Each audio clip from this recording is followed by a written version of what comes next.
C'était le dernier jeudi d'avril, dans notre petit appartement de Saint-Denis, en banlieue parisienne.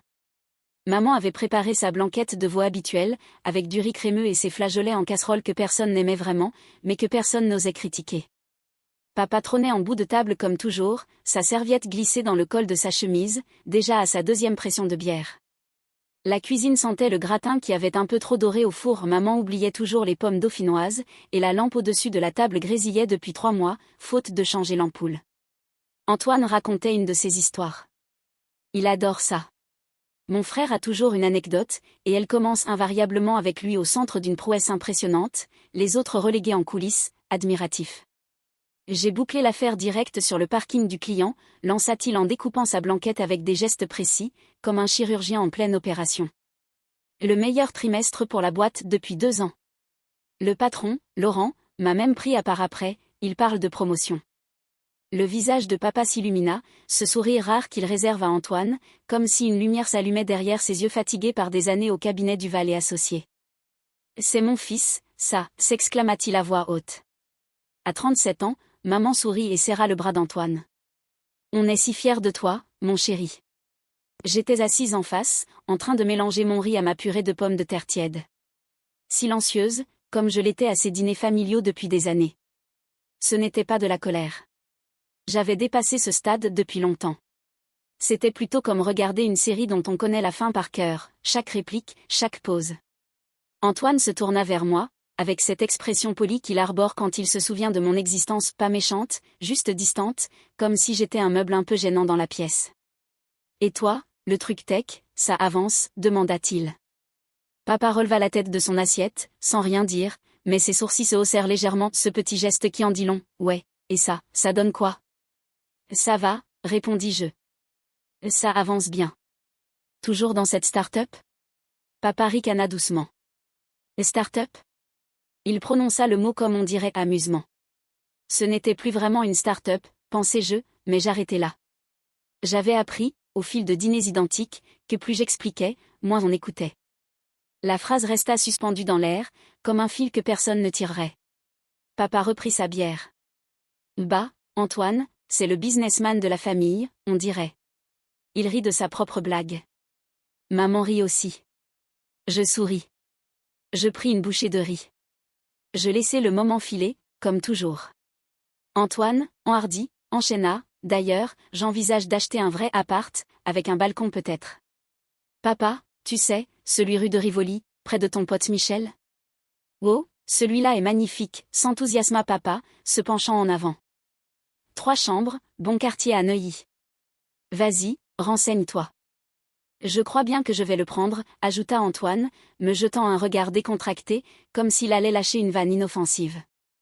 Au moins, quelqu'un dans la famille se pose, hein ? Maman hocha la tête. Il a raison, ma puce. Et toi, quand est-ce que tu y songes ? Une maison, de la stabilité, ça compte. Quand vas-tu trouver un vrai boulot, Élise ? Un boulot dont les gens ont entendu parler, renchérit papa, à moitié riant. Il n'était pas cruel. C'est ça qui rendait les choses dures. Il y croyait sincèrement. Pour lui, un vrai boulot, c'était comme le sien, cabinet Duval et Associés, une firme de consulting moyenne avec 43 employés et un site web figé dans les années 2010. Stable, avec une retraite, des avantages sociaux, la définition du succès à l'ancienne, dans son monde ouvrier d'Île-de-France. Je hochai la tête. Peut-être un jour, dis-je, pour rire. Personne ne rit. On finit le dîner. Maman débarrassa les assiettes. Papa alluma la télé sur un match de foot. Antoine consulta son téléphone. Faut que j'y aille, on rejoint des potes en terrasse avec ma copine. Il serra maman dans ses bras, tapa l'épaule de papa, me fit un vague signe en passant la porte. Roule prudent, dis-je. Ouais, marmonna-t-il. Et il partit. J'aidai maman à la vaisselle sans qu'elle demande. On se tenait côte à côte devant l'évier, elle lavait, je séchais, comme 100 fois avant. Elle garda le silence un moment, puis murmura sans me regarder, il veut juste bien faire. Tu connais ton père. Je sais, répondis-je. Et je le savais vraiment. La question n'avait jamais été là. C'était le dernier jeudi d'avril. 5 mois plus tard, tout ce que papa croyait sur moi, ce que j'étais, ce que je valais, ce que j'avais bâti, serait démoli en un après-midi. Pas par moi, pas par mes mots ou mes actes. Simplement parce qu'il franchirait une porte. Je m'appelle Élise Moreau. J'ai 34 ans. Je vis dans un studio rue des Lilas à Saint-Denis, avec un canapé chiné chez Emmaüs et une cafetière plus vieille que mon neveu. Je roule en Peugeot 208 de 2018, avec 94 000 km au compteur et de la peinture qui s'écaille sur le pare-chocs arrière. Quand on me demande ce que je fais, je dis « je bosse dans la tech ». Et j'attends qu'il perde intérêt, ce qui prend 4 secondes chrono. C'est ce que je veux. La vérité, que je n'ai pas partagée avec ma famille de façon significative depuis 6 ans, c'est celle-ci: je suis la fondatrice et PDG de Meridian Tech. Meridian, c'est une plateforme logicielle B2B pour entreprises. On crée les outils que les grosses boîtes utilisent pour gérer leurs données, leurs flux de travail, toute leur infrastructure opérationnelle. On a 280 employés dans 3 bureaux, Paris, Lyon, Lille. On vaut 340 millions d'euros à notre dernier tour de financement. On génère 87 millions de Canada annuels. L'an dernier, Les Échos nous a mis en avant parmi les plateformes enterprise les plus dynamiques de France. On a des clients dans 17 régions. 3 d'entre eux sont dans le CAC Four 0.je les construit de zéro. Depuis un laptop dans un café du Marais en 2017, à 26 ans, avec 4 200 € sur le compte. J'ai codé la première version moi-même. Chaque ligne, chaque fonction, chaque interface. J'ai pitché des investisseurs en portant le même tailleur Slim Gripper l'acheté 23 € en friperie. Il épousait mes formes avec une élégance discrète, soulignant ma silhouette fine sans en faire trop, juste assez pour capter l'attention dans une salle de réunion. J'ai bossé 16 heures par jour pendant 2 ans. Ramène 4 soirs par semaine. J'ai raté des anniversaires, des vacances, même les funérailles du père d'une amie d'université pour un pitch incontournable. Et j'en ai parlé à presque personne.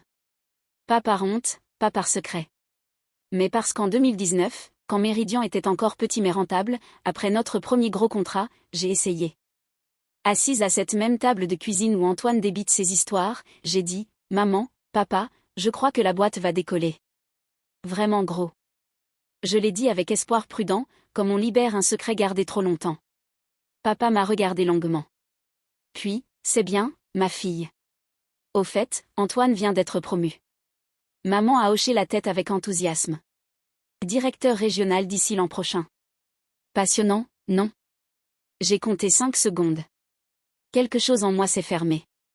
Pas avec fracas, pas avec rage. Doucement, comme une porte qui se referme sans bruit. J'ai souri, super pour Antoine, et fini mon assiette. Après ça, j'ai arrêté d'expliquer. À leurs questions, je balançais juste de quoi satisfaire, je bosse en tech. Du logiciel un peu chiant. Ils n'insistaient jamais. Pas une fois en 6 ans. Pas un, quel genre de logiciel, combien d'employés, ça marche bien? Cacher n'était pas dur. C'était naturel. Plus dur, l'argent. Ma famille me demandait de l'aide depuis toujours, et je disais oui par culpabilité. Pour qu'ils me voient, ne serait-ce qu'un peu. Pas juste la silencieuse, l'inutile. La transmission de la 208 de papa en 2021, 3 400 €. Payé anonymement. Maman a cru à un cadeau d'un ami. Papa n'a pas sourcillé, pour lui, Élise bosse dans un vague job tech mal payé. Antoine, 1 200 € pour une caution quand il a quitté la maison. Viré un mardi. Son texto, merci. Dispo pour dîner cette semaine? Maman insiste. Pas un mot sur l'argent. Maman, 800 € pour un dentiste non remboursé. Envoyé en 1 heure. Elle a appelé pour remercier, et parler 11 minutes de la nouvelle Clio d'Antoine, financée chez un concesse. Il a l'air si bien installé.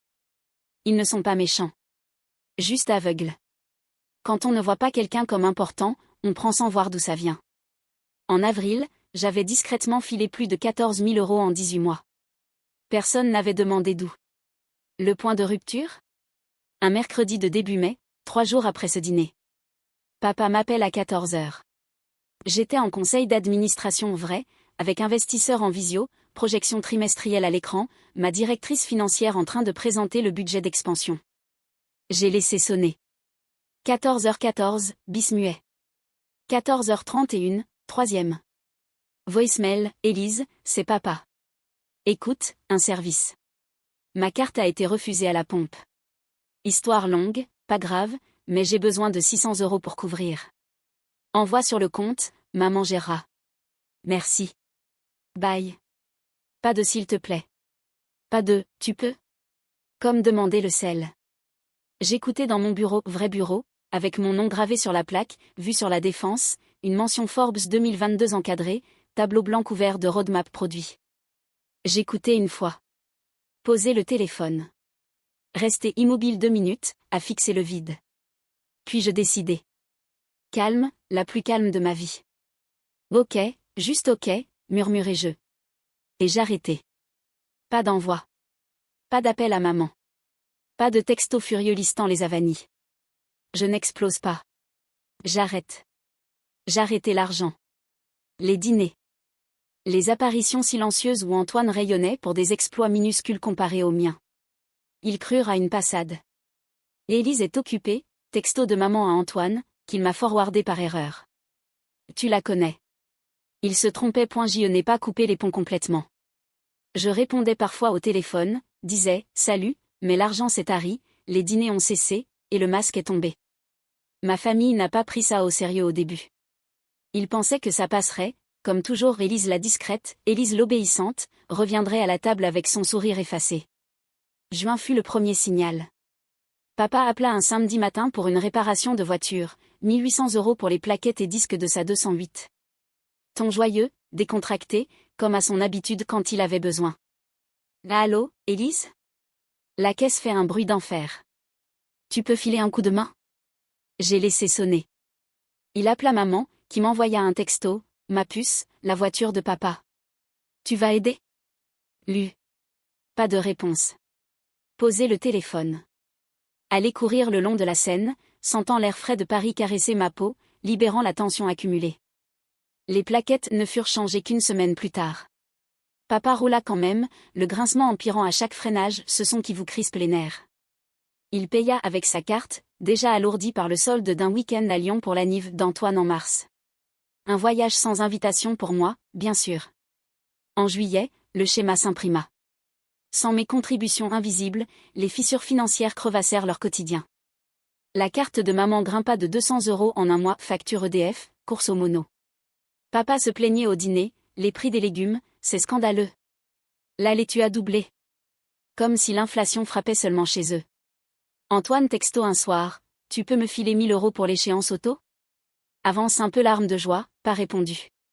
Pendant ce temps, ma vie filait à plein régime. Méridian explosait. On bouclait un deal monstre avec une boîte logistique, 4,2 millions € de revenus récurrents annuels. Les Échos nous citèrent dans un article relayé partout le genre qui buzz dans les inbox du CAC 40. 3 board members me pressaient pour une expansion européenne d'ici fin d'année. Rachel, ma head of engineering depuis le début, une Parisienne vive, aux cheveux courts et au tailleur pantalon impeccablement cintré, m'envoya un message un vendredi, on vient de passer 500 000 users actifs. J'imprimais, collé au-dessus de mon bureau vitré avec vue sur l'Arc de Triomphe. J'étais prise, focalisée. Pour la première fois depuis des années, je ne portais plus le fardeau invisible de leur tirelire familiale. Tout apporta le contrat Duval. Lors de notre meeting stratégique hebdo dans la salle de verre panoramique de la Défense, Janet Okoro, ma Head of Partnerships, Nigériane chic installée à Paris, en robe chemise fluide qui soulignait sa grâce athlétique, feuilletait les leads sur sa tablette. On a une inbound de cabinet Duval et associés, dit-elle en projetant leur profil. Firme consulting mid-tiers, 43 employés. Ils cherchent une plateforme data pour leurs projets clients. Je fixai le nom, cabinet Duval et associés. La boîte de papa. 3 secondes de silence. La salle attendit mon feu vert. Janet, Rachel et 2 autres me regardaient. Puis, calme, procédure standard. S'ils matchent nos critères, on avance. Janet hocha la tête. Personne ne connaissait le lien. J'avais bâti un mur étanche autour de ma famille à Méridian, pas de parents, pas d'Antoine, pas de dîner, pas d'argent. Pierre par brique, pour garder ça pure. L'évaluation dura 2 semaines. Duval qualifia facile. Contrat rédigé, terme OK. Ça roula via les canaux habituels. Juste un client de plus pour l'équipe. Mais moi, je savais ce qui se tramait. Le 12 septembre, mardi, j'arrivais au siège Méridian à la Défense à 7h30, comme toujours, entrée latérale, café thermos en main, AirPod, stack d'emails ouverts. Journée pleine, revient au produit 9h, call investisseur 11h, déj. CFO 12h30, onboarding Duval l'après-midi. À 14h, dans mon bureau, mur blanc minimaliste, vue skyscraper, fragrance subtile de mon parfum ambré flottant dans l'air, Janet frappa au chambranle. L'équipe Duval est au lobby. Grégory en tête, avec 2 autres. Je les fais monter? Tour standard d'abord. Je descends 14h45. En bas, dans le lobby épuré de Méridien, marbre blanc au sol, accent bois chaleureux, desk réception en laiton brossé, papa franchit les portes vitrées. Diana, notre réceptionniste depuis 3 ans, blonde impeccable, tailleur jupe crayon qui affine sa silhouette, raconta plus tard. Grégory Holston entra premier, badge déjà clipsé de sa visite chez un autre vendeur. Délégation Duval, 14h, sourit-il. Derrière, un jeune Patrick, 25 ans, né dans son faune, et papa, Pierre Moreau. Il s'arrêta net. Pas théâtral, juste figé. Ses yeux balayèrent la pièce. Le lobby n'est pas bling. Pas de baby-foot à 20 millions, pas de toboggan. Propre, moderne. À gauche, timeline murale, du funding 2017 aux séries B 2021, Forbes, Awards, client CAC. À droite, le mur fondateur, 2,5 m x 3,5 m. Tradition tech.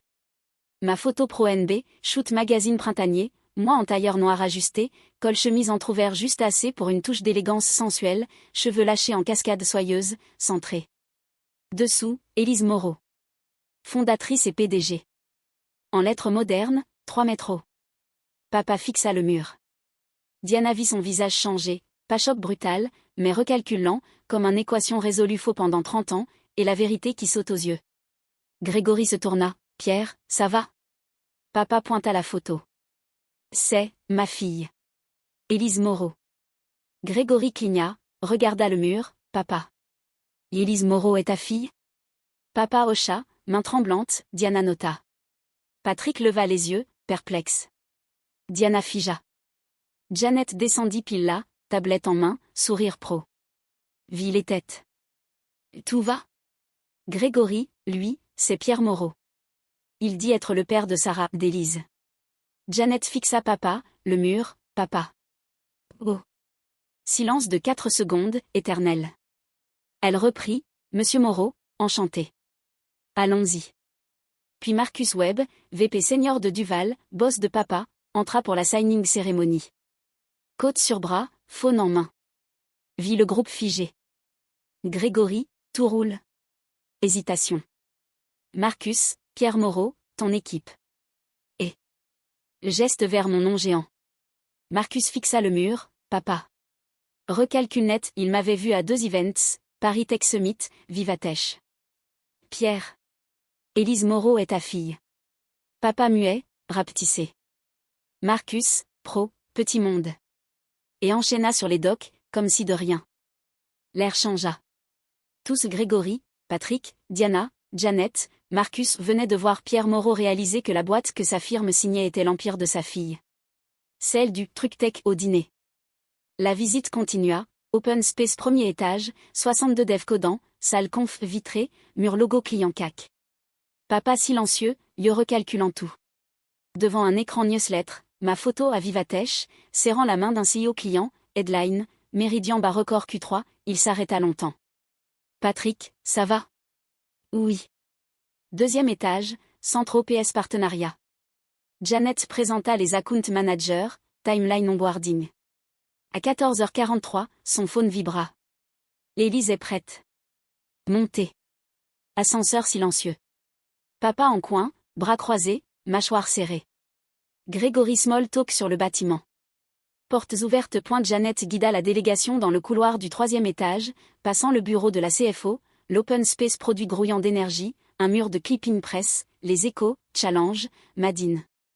Elle s'arrêta devant une porte à panneaux vert dépoli. Gravée en lettres noires simples, Élise Moreau. Elle frappa 2 fois, ouvrit. J'étais près de la fenêtre, café en main, contemplant les tours scintillantes de la Défense sous le ciel parisien d'automne, un balai de verre et d'acier qui semblait refléter ma propre ascension silencieuse.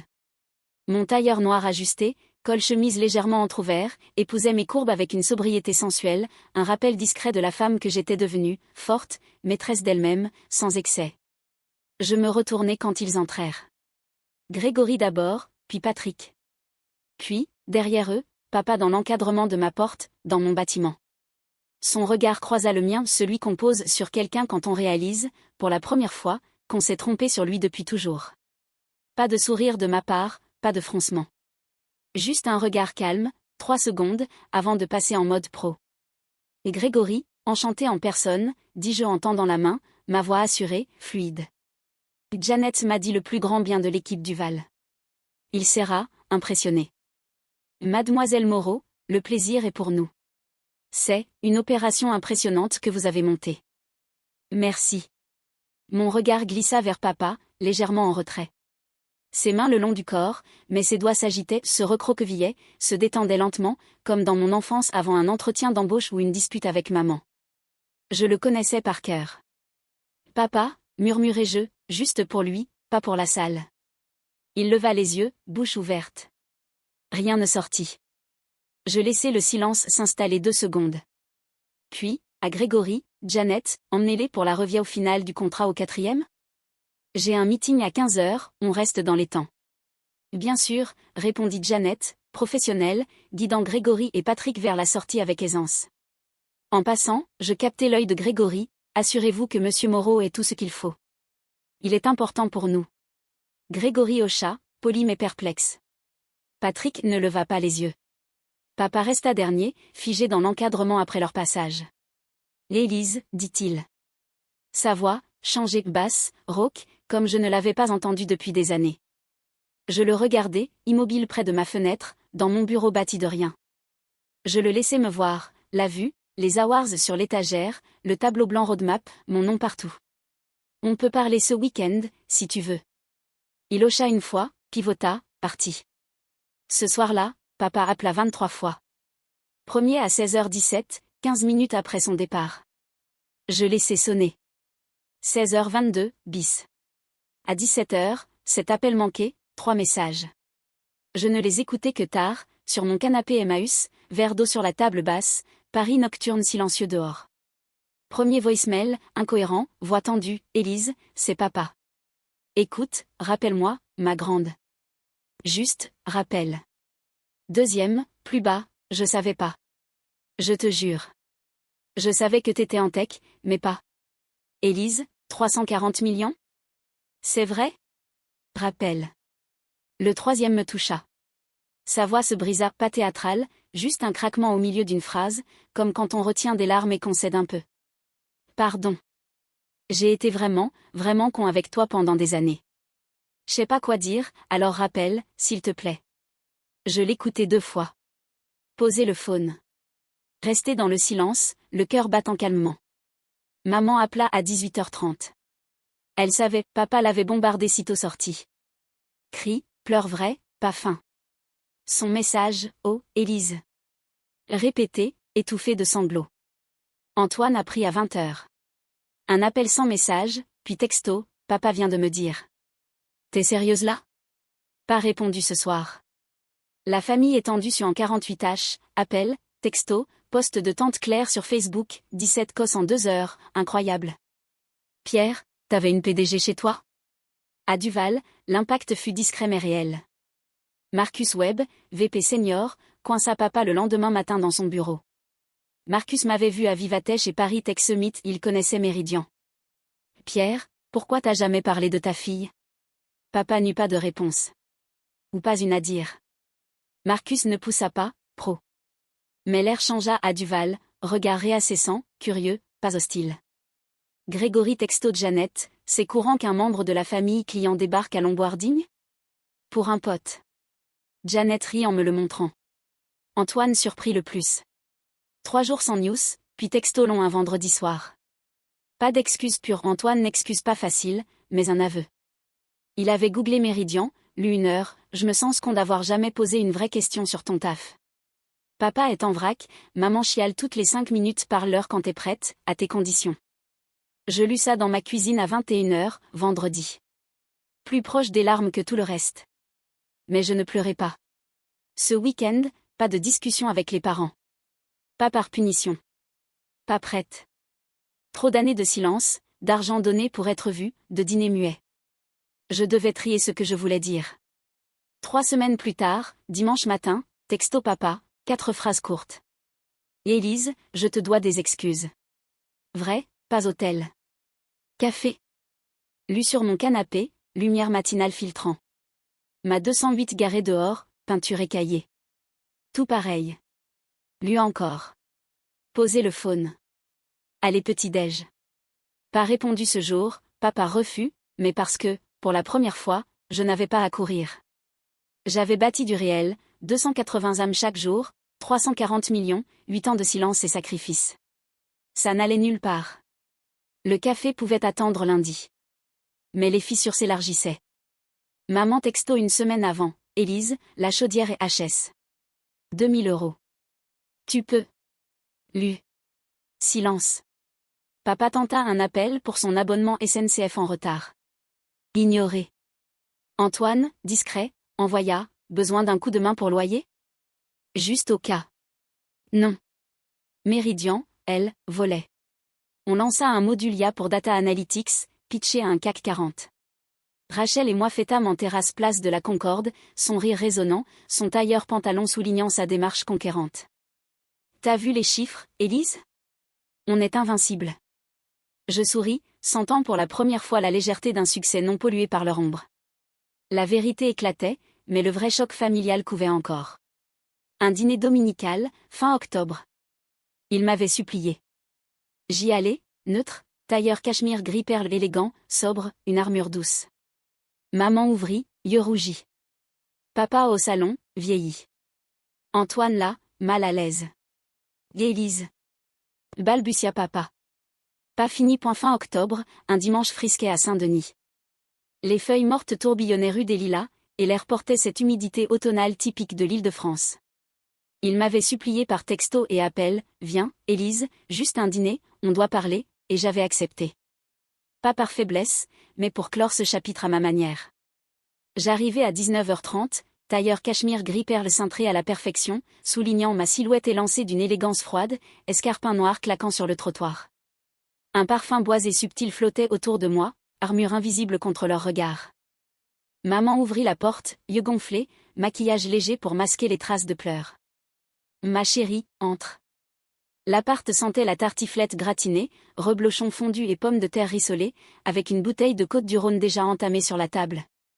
Papa au salon, avachi dans son fauteuil, chemise froissée, une bière à la main vieillie de 10 ans en 3 mois. Antoine debout près de la fenêtre, mal à l'aise, triturant son faune. Élise, balbutia papa, se levant à moitié. Silence lourd. Maman nous poussa à table, asseyez-vous, mangeons. La tartiflette fumait, vin versé en verres épais. Personne n'y toucha vraiment. Papa rota nerveusement, tenta un sourire forcé. Ta bonne mine. La boîte, ça roule? Je le fixai, calme. Le Méridien? Oui. On a signé 5 nouveaux CAC 40 ce trimestre. 500 millions de valorisation maintenant. Antoine s'étouffa avec sa fourchette. Les 5? Genre, putain, Élise. Maman, on est si fiers, tu sais. Pourquoi t'as rien dit? Je pris une gorgée de vin, sentant le liquide velouté glisser, ancrant ma voix. J'ai essayé. 6 ans en arrière, à cette table. La boîte va être grande. Papa, c'est bien. Antoine est promu. Vous avez balayé. Pas une question en 6 ans. Pas un. Et toi, Élise? Papa pâlit, posa sa bière. Je savais pas. Je pensais ton job tech, c'était bidon. Start-up, tu disais. Antoine, lui, c'est concret, Duval, client, salaire fixe. Concret? Ma voix monta, froide comme l'acier des tours de la Défense. Pendant que vous mangiez ma blanquette, moi je codais 16 H jour. J'ai payé ta transmission 3400 €. Caution Antoine 1200 €. Dentiste maman 800 €. 14 000 € en 18 mois. Anonyme. Sans un merci. Antoine rougit. Le virement, c'était toi? Je croyais un pote. T'as jamais dit. Pourquoi? Vous preniez, sans voir. Élise la silencieuse, Élise l'inutile. J'ai arrêté quand papa m'a demandé 600 € comme on passe le sel. Voicemail à 14h31, en plein bord de meeting. Maman pleura doucement, main sur la bouche. On t'aime, Élise. On voyait pas. Papa explosa, poing sur table, verre tremblant. Et moi? La 208 qui grinçait, facture qui s'entasse. Sans toi, on galère. T'es riche maintenant, tu pouvais continuer. Je me levai à demi, escarpin ferme, tailleur tendu sur mes épaules droites. Galère? Vous m'avez jamais vu. À Méridian, 280 employés comptent sur moi. J'ai raté funérailles, anniversaire. Pour bâtir ça. Pas pour être votre tirelire. Antoine tenta, Élise, j'ai merdé. J'ai lu tout sur Méridian. T'es une bosse. Papa est perdu. À Duval, il le regarde bizarre depuis. Marcus l'a convoqué, ta fille dirige notre nouveau fournisseur. T'as caché ça? Papa baissa la tête, voix brisée. Marcus, il sait tout. Les articles, Vivatech. Il m'a dit, Pierre, t'as une légende chez toi. J'ai rien répondu. Je peux pas. J'ai été aveugle. Pardon, Élise. Vraiment. Silence. Maman, reste, ma puce. On recommence. Je secouai la tête. Pas encore. J'ai besoin de temps. Vous m'avez construite silencieuse. Maintenant, je parle. Mes termes. Antoine, ok. On mérite ça. Mais, appelle. Je hochai, froide. Peut-être. Lève de table tendue. Maman embrassa ma joue, salée de larmes. Papa serra mon épaule, tremblant geste d'enfant perdu. Antoine hocha, respectueux pour la première fois. Dehors, nuit parisienne enveloppante, phare de la 208 éclairant mon chemin. Téléphone vibra, Janet. Deal étendu avec Duval. Ils adorent. Ton père a recommandé le Modulia personnellement. Ironie douce. Les appels reprirent, maman quotidienne, papa hésitant. Antoine envoya lien article Les Échos, t'es partout. Fier. Famille étendue Buzet, Tata Claire posta photo mur fondateur, commenté 50 fois, Élise Moreau, la pépite cachée de Saint-Denis. À Méridian, expansion européenne lancée.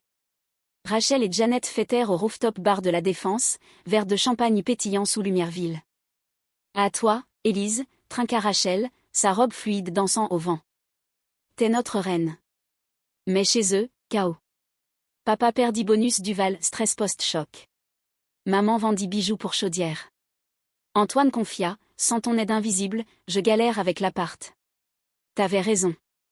Un soir novembre, solo dans mon studio, vin rouge en main, je repensais. Pas de haine. Pitié presque. J'avais gagné ma liberté, mes liens familiaux, tenaces comme rive Seine, tiraient encore. Noël approchait. Papa texto, café lundi? Sans pression, lu. Hésité. Novembre glissa en décembre, Paris s'illuminant de guirlandes scintillantes le long des Champs-Élysées et des marchés de Noël sur la Seine. Ma 208 slalomait entre les embouteillages festifs, peinture écaillée mais moteur fidèle, tandis que Méridian fêtait ses records. 600 000 users actifs, expansion européenne confirmée, Londres, Berlin d'ici Q2. Les Échos titra, Élise Moreau, la discrète qui révolutionne la data enterprise. Janet et Rachel m'entraînèrent au gala Vivatech Winter Edition, moi en robe noire fluide, satin épousant mes courbes d'une sensualité contenue, escarpin louboutin discret, cheveux relevés en chignon lâche. À l'Empire invisible, trinquâmes-nous, champagne pétillant sous dôme géodésique. Mes familles tiraient. Papa texto quotidien, court, humble. Café. Maman appelle larmoyant, reviens, on t'attend. Antoine, changé, envoya CV revu, j'envisage Texal. Ton avis? Premier respect mutuel. Lundi suivant, café Le Procope, Saint-Germain. Papa arriva tôt, manteau usé, yeux cernés. Je commandai espresso serré, tailleur pantalon gris anthracite cintré, posture droite. Élise, murmura-t-il, main tremblante sur tasse. J'ai tout faux. Ta mère, Antoine, on était aveugles. À Duval, Marcus m'a promu ironique, gère bien le compte de ta PDG de fille. Mais je sais, t'as payé nos vies sans un mot. Je bus lentement. Pas pour gloire, papa. Pour qu'on me voie. Vous preniez, je donnais. J'ai arrêté pour respirer. Méridian, c'est moi 16h jour, ramène, nuit des seuls marais. 340 millions, pas héritage. Sacrifice. Il pleura larmes rares, contenues. Je pensais te protéger, vrai boulot, comme Duval, stable. Antoine brillait, toi silencieuse. J'ai raté. Pardon. On recommence? Pas d'argent. Juste, famille. Je hochai, voix douce mais ferme. Sur mes termes. Pas tirelire. Ego. Antoine bosse? Soutiens-le. Mais question vraie, maintenant. Quoi de neuf à Méridian? Il sourit faiblement. 600 000 users? Incroyable. Raconte. On parle à 2 heures. Première vraie conversation. Dehors, pluie fine parisienne, mais lumière intérieure. Noël arriva. Invitation famille, viens, sans pression. J'y allais, robe cachemire bordeaux fluide, col V subtil soulignant collier hérité grand-mère, élégance héritée, réinventée. Appart Saint-Denis décoré modestement, guirlande LED, bûche maison, vin Beaujolais. Maman embrassa fort, marraine cachée. Antoine, chemise neuve, j'ai postulé chez concurrent Méridian. Tech sale. Merci conseil. Papa leva verre, à Élise. Notre PDG. Fier, vraiment. Rire timide, puis vrai. Tartiflette festive, histoire partagée, pas Antoine seul centre. Je racontais pitch CAC 40, rire sur Startup bidon. Papa, j'ai visité ton lobby 10 fois mentalement. Ce mur, ton nom géant. Choc total. Maman, on a vendu collier pour chaudière. On gère. T'es libre. Antoine, j'ai lu ton parcours. Ramène, friperie. Légende. Nuit profonde, lumière clignotant. Dehors, neige rare Paris fondant vite. Je rentrais, cœur léger. Pas compte de fées. Cicatrice restait, silence gravé, argent fantôme. Mais pont rebâti, fragile, sur base neuve, respect, visibilité. Janvier 2027, Méridian Hippoprep. Bureau La Défense, vue Arc Triomphe enneigé. Rachel entra, famille ok. Mieux. Ego. Janet, Duval renouvelle triple. Pierre a poussé. Papa à plassoir, fierté, pas surprise maintenant. Dîner dimanche? Oui. Raconte Duval. Studio rue des Lilas, vin rouge solitaire, Paris nocturne vibrant. J'avais bâti empire silence, révélé sans cri. Famille voyait Élise Moreau, fondatrice, fille, sœur. Pas ombre Antoine, pas tirelire. Femme entière. Le café pouvait attendre. Non, il coulait, chaud, partagé. Vers l'avenir, tour La Défense scintillant comme promesse tenue.